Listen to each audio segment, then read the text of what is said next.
Got some Celsius, let's do some accounting.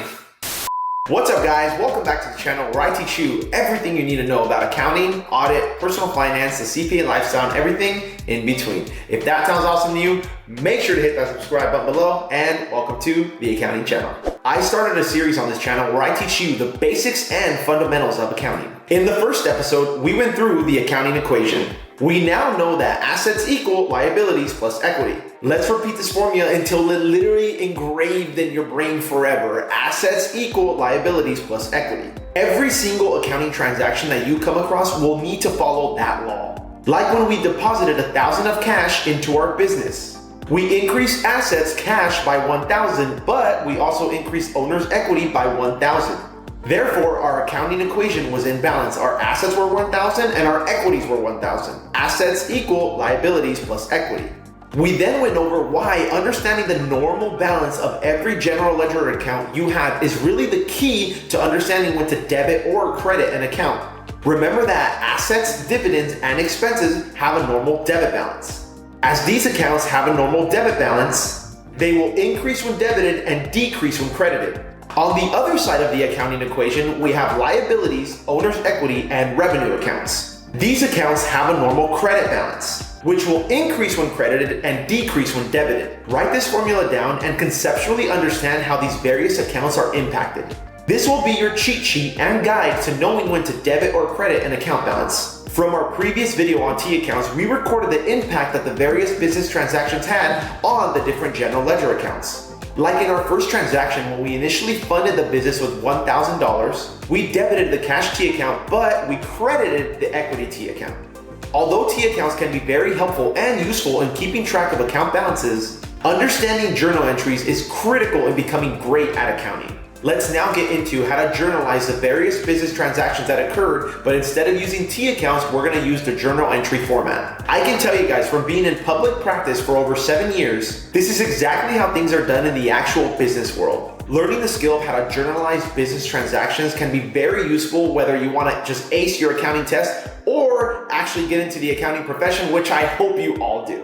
Journal entries are recorded on what's called a general journal. The general journal would be set up as follows, and keep in mind, every single journal entry you record is gonna take this same format. Every journal entry you record will have the date, the accounts being impacted, a description of the journal, and lastly, the financial impact of the journal with a debit and a credit.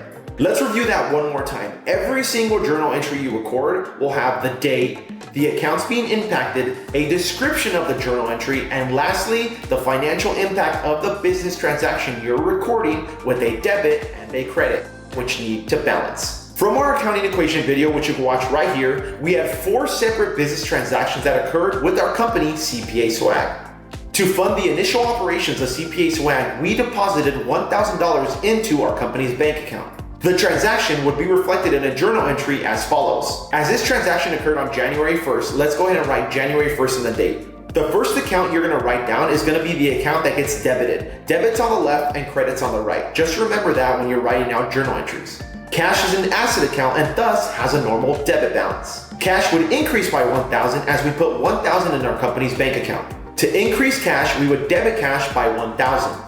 Once we wrote down all the debits, which in our transaction was cash, we now are gonna slightly indent and now write the credits. Paid in capital is an equity account. Equity would also increase by $1,000 because this is the ownership in the company after deducting all liabilities. Equity accounts have a normal credit balance. To increase the paid in capital account, we would credit this account. I know I say this a lot on this channel, but if you can remember debits on the left and credits on the right, you're halfway to a CPA. And I'm totally not kidding. When you're writing down journal entries, always remember that debits are on the left, credits are on the right. So always write down all of your debits first, slightly indent, and then start writing out the credits. We will now write down the amounts that our accounts are being impacted by, which is gonna be $1,000 debit to cash and $1,000 credit to paid in capital. To finalize the journal entry, we are now going to write a quick description on why we recorded this journal entry. For this initial journal entry, we can write owner's initial investment in business. We will also add a check at the bottom of all the journal entries to make sure that the total debits equal the total credits. To move on to the next journal entry and to record the next business transactions that occurred, we're going to go ahead and skip one line and start on the next one. On January 15th, we purchased inventory from a supplier on credit for $500. This inventory will be sold to customers at a future point in time. But for now, we need to record the impact of buying the inventory from a supplier for $500. Now let's go ahead and write the journal entry for this business transaction. Inventory is an asset account as it's a resource we own. As it's an asset account, it has a normal debit balance. We will need to debit the inventory account in order to increase the balance. As we purchase the inventory on credit from a supplier, we will need to increase our liabilities via accounts payable. As accounts payable is a liability account, and liability accounts have a normal credit balance, we will need to credit the accounts payable account in order to increase accounts payable. We are now going to do the same process as before to journalize this business transaction. We will first add the date of the transaction. We will then write down the accounts impacted. Remember, debits on the left and then slightly indent with credits on the right. We will then document the financial impact of each transaction with a debit and a credit. We will finalize a journal entry with a brief description. For this business transaction, writing a description such as to buy inventory on credit from a supplier would be perfectly fine. Let's now quickly go through the last two business transactions that occurred with our company, CPA Swag. On January 20th, we did such a good job marketing the t-shirts that we bought that we sold all of the inventory we had on customers for $800. In order to record the journal entry for the sale of all the t-shirts we had, we're going to impact 4 separate accounts. We will impact inventory, cost of goods sold, accounts receivable, and sales. To record the sale of inventory, we will reduce inventory by $500. As inventory is an asset account, to decrease inventory, we will credit the inventory account. As the inventory we purchased had an original cost of $500, we will also need to record the cost of goods sold portion of this transaction.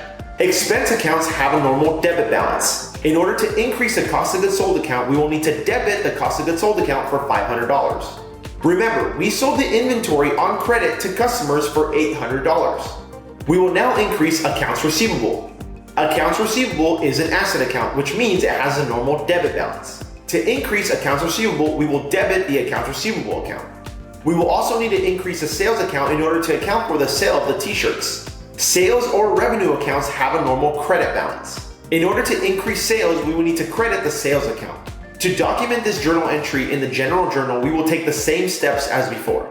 We will first write down the date. We will also document the accounts that are being impacted, the dollar amount with a debit and a credit, and to finalize it, we're going to end it with a brief description of why we recorded this journal entry. Our company, CPA Swag, had one more business transaction to account for by the end of the month. In order to account for such a great month, we now want to start producing our t-shirts internally. So on January 31st, we go buy a printing machine for $300 with cash. There are 2 assets being impacted by this transaction because they are both items that we now own. Our cash will go down by $300, but our equipment in the business will also go up by $300. To decrease cash, we will need to credit the cash account. To increase the equipment account, we will need to debit the equipment account by $300. Let's now record the journal entry for this business transaction using the same steps as before. We will first write down the date, debits on the left, credits on the right. We'll write down the financial amounts that are being impacted with a debit and a credit. And lastly, we'll finish it up with a brief description, letting the business know why we recorded this journal entry. For an accounting transaction like this, to purchase a printing machine for the business would be sufficient. I'm gonna add one more note on writing descriptions for journal entries. Just keep in mind, you wanna let whoever's reviewing your work or whoever's gonna look at it, you want them to know exactly why you recorded what you recorded, so be as concise as possible. We have now successfully completed the general journal for the month of January as we recorded all the journal entries for every single business transaction that occurred with our company, CPA Swag. To recap this video, remember that journal entries are recorded on a general journal. Recorded journal entries start with the date, write down the accounts impacted with the debits on the left and a slight indent with the credits on the right, the financial impact of the business transaction with a debit and a credit, and lastly, writing down a brief and concise description letting the business know why exactly you recorded the journal entry. Conceptually understanding the normal balance of every general ledger account you have is really the key to understanding when to debit or credit an account.